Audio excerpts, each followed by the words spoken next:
Hi Cancer, hello po sa lahat po ng mga Cancerian. Kumusta po kayo mga ate mga dude? Ito po ang mga mensahe po sa inyo. At kailangan ko po itong maiparating po sa inyo mga mensahe mula po sa inyong spirit team. Ito po yung mula sa mga divine beings, sa mga ancestors po ninyo, mula kay Mother Gaia. Alright? So, napaka-importante na deliver ko po sa inyo itong mensahe mula po kay Mother Gaia, lalo na po sa mga may mga problema po sa pera. Alright? Ano naman pong kinakaharap na pagsubok, yan po mga dude, sa pera, sa trabaho. Okay, so ito pong mensahe po sa inyo. Ngayon pong May 2024, kailangan po ninyong marinig. Wow, Cancer, sa lahat po ng mga Cancerian, obstacles and blocks are lifted. Nandito po ang protection at tulong ni Archangel Michael, Saint Michael, the Archangel. So, mga dude, yan po ay confirmation na kayo po ay mapapanatag. Alright? Ngayon pong, makakatanggap din kayo ng regalo mula kay Mother Gaia. Gifts. Maaring monetary gift po ito. Pera sa ilan, maaring ito po yung inyong gift ulit. Wow. Doble. So, ang ilan po sa inyo sa mga Cancerian, makakatanggap po kayo ng regalo o unexpected po, no? Hindi inaasahan na tulong mula po sa Divine Highest White Light, Divine Universe, kay Mother Gaia. Breathe. Yan po. Maaring sign ito na madalas nyo po makita ngayong May 222-999-111-1111. Yan po, makakahinga na po kayo ng maluwag mga dude, dahil gagaan, matatanggal lahat ng mga balakid o obstacles o anuman pong mga blockages o harang po sa inyo pong problema sa pera, sa trabaho. Yan po, meron po kayong star, so may wish po kayo or manifestation na magkakatotoo or matutupad, mangyayari ngayong May. Significant sa ilan ng 111777. Yun po yung unexpected na bigla po kayong makakatanggap ng malaking pera o magkakaroon po ng solusyon yung problema po ninyo sa pera o sa trabaho. Sa ilan naman po may mga social media. Ang ilan po sa inyo ay nasa social media. Ang ilan po sa inyo part-time po ito or talagang nag-full-time na po kayo.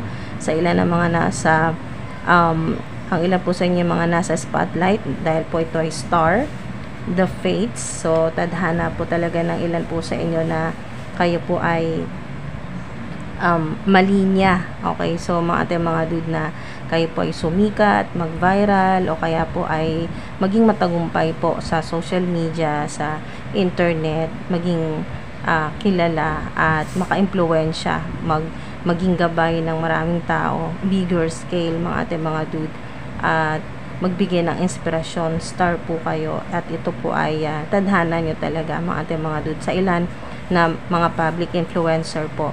So, napakaganda, no? Gagaan po ang inyo pong sitwasyon at may wish kayo na mangyayari talaga ngayong May.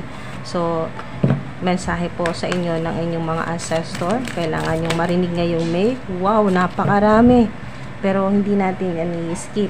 So, napakaraming mensahe po dahil napakaraming mga ancestors po ninyo ang talagang gumagabay po sa inyo at tinutulungan po kayo na, ayan po, ground yourself. Yan po, mensahe sa inyo ng mga ancestors po ninyo at ni Mother Gaia na ground yourself. 222-555-888, napakaswerte pong number na 444. Kayo po ay isa sa mga napili na may higher calling, higher mission o bigger mission po. Isa po kayong empath o earth angel, star seed sa ilan. May mga stars po kasi dito, at ito nga rin po star din. So mga Cancerian, natutuwa, sumasayaw sa tuwa ang inyo pong mga ancestors o mga divine beings na nakaprotekta at nakasuporta po sa inyo, nakagabay po sa inyo. Si Mother Gaia, yan po pinapakita niya ang pagmamahal. Talagang inaalagaan ka. Nandito yung nurturing energy ni Mother Gaia or ni Mother Earth, na kayo po ay lalo na kung nasubukan po ninyo na pumunta po sa nature o may mga puno, garden, ganyan po. So, kayo po ay magme-meditate or magpapaa, yan po, sa ground, sa lupa, sa damuhan, or yayaka po sa puno. Sign po na abundance po ninyo ngayong May, lalo-lalo na sa crown po ninyo, no? Abundant din po yung inyong crown chakra kasi talagang napakarami po ninyong matatanggap na spiritual downloads at mga mensahe po sa inyo po mga ancestors kay Mother Gaia kung paano ka mas magiging masagana. Yan po, prosperous, ngayon po, or abundant. At mamagnet po ninyo ang mga positive energy, positive people. Yan po, mga dude. Maring dancer ang ilan sa inyo or talagang meron kayong ability or may skills po kayo, talagang may talent po kayo na ganito po, magturo. Ilan po sa inyo, spiritual teacher, healer, yan po, Reiki healer, rainbow, may connection sa inyo na rainbow, or madalas nyo po itong makita. Ito po yung sign ng abundance, dance, tattoo, yan po yung mga signs. Yan po, be still, kailangan mo talaga ng alone time ngayong May, at mas marami kang matatanggap na mga blessing kung may panahon ka na magpahinga at kumonekta sa iyong mga ancestors at kay Mother Gaia sa Divine Universe. Movement, kailangan nyo magagalaw-galaw ngayon na ngayon po May, magagalaw po kayo para mas tumaas ang energy level ninyo, kahit mag-shake-shake, i-shake-shake nyo po, no? Igalaw-galaw nyo po ang inyong katawan. Ayun po, para maglaglagan at mag-alisan po ang mga blockages po, money blockages, lalo na sa mga hirap po sa pera.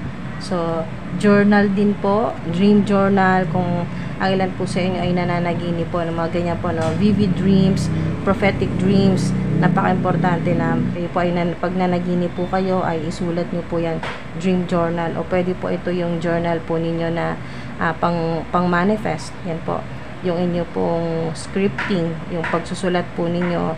May crystals, yan po, may sign ng yin yang, may stars, yan po mga dude, yung mga gusto po ninyong i-manifest ay mabilis po yan ngayon dahil wala ng blockages. Tinanggal na po yan ni Saint Michael, ni Archangel Michael. Makakahinga kayo ng maluwag, napakaganda na talagang yung vibration po ninyo, yung frequency napakataas at extremely protected po kayo. Nagliliwanag yung aura po ninyo mga dude, at talagang walang makakadikit sa inyo na negativity ngayon pong May.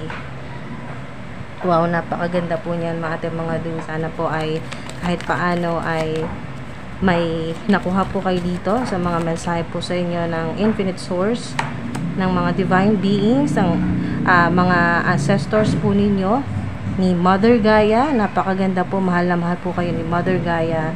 Maari po kayo ay mapagmahal sa mga hayop, sa kalikasan, mahilig po kayong magtanim, or talagang iba yung pakiramdam po ninyo pag kayo po ay nasa nature, no? Yung may mga puno, yan po mga dude, may mga halaman, or maaring mahilig din po kayong magtanim, or meron po kayong mga halaman sa loob po ng bahay po ninyo.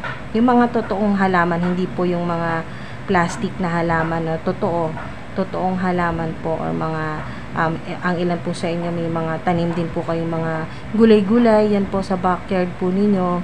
Ayan po mga dude, success, sigurado po yan success, dahil tanggal na yung mga may mabigat po kayong dinadala, mga malaking problema po yan sa pera, or involved po ang inyo pong pamilya sa kung ano man po itong napakabigat, ay gagaan na makakahinga ka ng maluwag ngayong May. Napakabigat nito at natanggal na, tinanggal na ng infinite source, tinanggal na ni Saint Michael, ni Archangel Michael, at unti-unti na po yung mga pangarap po ninyo ay matutupad, mangyayari na po yan, mas talagang magmamanifest na ngayong May, dahil nga sa natanggal na yung mga blockages, at makakahinga kayo ng maluwag. Elevated din ang energy po ninyo dito dahil kayo po ay lumulutang. Maari din po sa ilan na sign ito na mag-improve pa, or mas tataas pa po yung inyo pong psychic ability, yung inyo pong magical powers, lalo na po sa mga may kakayahan na po na mag-astral travel. Ganyan po mga dude. Yung kayo po ay sign po na nananaginip po kayo na lumilipad, lumulutang, ganyan po. perfect timing sa ilan ngayong May. Kung ano man po yung mga gusto po ninyo talagang gawin ay mangyayari na talaga yan. I-let go nyo yung lahat ng takot, lahat ng mabigat sa inyo, i-surrender nyo na po yan, ibigay nyo na sa infinite source. Yes yan. Yes, sigurado. Ang success, mas magaan na buhay ngayon pong May. Perfect timing. Lahat ng mga hindi nyo nakuha nitong mga nakaraang buwan ay mas madali dahil perfect timing. Mas makukuha nyo na yan talaga mga ate, mga dude. Ano man po yan na pangarap po ninyo or dinarasal sa kalusugan, sa pera, sa pamilya, ano mang napakabigat na mga yan po, obstacles ay o mga blockages ay matatanggal na po yan. At ito pong letting go na energy ay lahat na po, lahat ng takot po ninyo, lahat ng takot na mas mawalan pa, takot na mas mahirapan pa, takot na hindi na makawala sa mahirap na sitwasyon, lahat na ng klaseng takot o self-limiting thoughts, yung pong hindi kayo, yung takot po ninyo na hindi ka na talaga umasenso sa buhay, wala nang mangyari sa pinaghihirapan mo, yun po mga takot mga ate, mga dude, na mabaliwala lahat ng pinaghirapan, lahat ng klaseng takot, yung mawalan ka, lalo kang mahirapan, yung hindi mo na mabayaran yung mga kailangan mong bayaran, bills, loans, ano man po yan mga ate, mga dude, i-let go nyo na po yan, lahat ng takot, kung paano bukas, anong mangyayari bukas, wag nyo na po yan bitbitin, i-let go nyo na, ibigay nyo na, i-surrender nyo na po yan sa infinite source. At wow, puro rainbow po ito, pag-asa at pangako po sa inyo ng infinite source ni God na hindi ka pinababayaan at yung mga kailangan mo ay isusupply yan ng infinite source ng divine universe. Basta huwag nyo kalimutan, ito po, ngayon pong May, napaka-importante, ground yourself, gumalaw-galaw, kailangan nyo yan, movement, at kailangan nyo rin ng oras sa sarili po ninyo na yung wala kang gagawin, wala mo ng mga distractions, wala mo ng gadgets, electronics, ganyan po mga dude, kailangan nyo ng ganitong energy, be still. Yan po, hindi necessary na pag sinabing be still ay kailangan mag-meditate. Kahit hindi po mag-meditate, at least yung talagang walang distraction, ipapahinga mo ang mind, body, and spirit mo. Yan po mga dude, or tamang pahinga, tulog, makatulog ng maayos, ng sapat na oras. Yan po, exercise, dance, napakaganda po na sasayaw po kayo or kahit gumalaw-galaw po.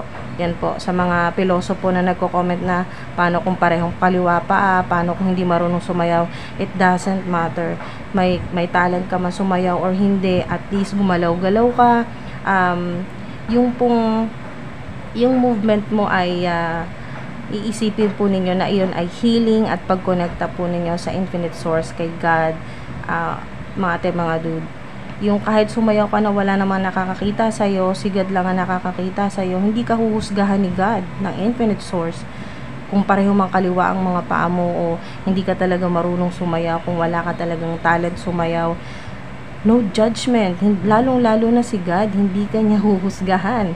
Ang importante, nakikita niya na nag-e-effort ka, na inaalagaan mo ang sarili mo, na ina-uplift mo yung energy mo, yung mind, body, and spirit mo, na gumagalaw-galaw ka para matanggal lahat ng mga negativity, negative energy sa paligid mo, sa energy field o sa mind, body, and spirit mo.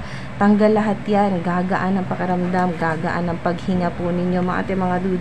Yan po, mga simpleng galaw, kahit hindi malakihang galaw yan na talagang pangmalakasang sayaw mga dude, ay yun po, yung kayo po ay gumagalaw, humihinga ng maayos, ay napaka blessing na po yan, napakalaking regalo na po yan sa inyo ng infinite source, ng divine universe ni God, ayan po, ni Mother Gaia. So connect or reconnect sa inyo pong mga ancestors, siguradong magiging successful talaga kayo mga dude.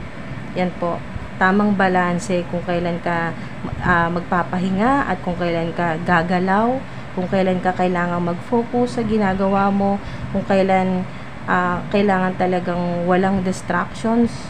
Ayan po mga dude, napakaganda ng mensahe po sa inyo.